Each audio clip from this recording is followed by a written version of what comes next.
প্রাকৃতির সৌন্দর্যে ভরা এই সুন্দর একটি জায়গায় ঘুরতে এসেছি,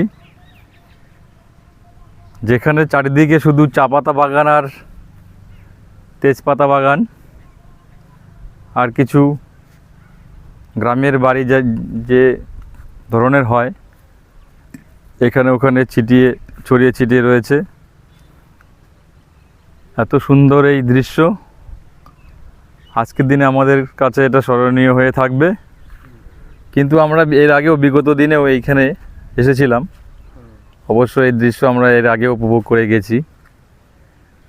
তাই আপনাদেরকেও জানাচ্ছি, আপনারা যদি আসতে চান তাহলে এই ভাড়াবাড়ির ঠিকনিকাটা মোড় পার করে একটা ব্রিজ আছে, ব্রিজ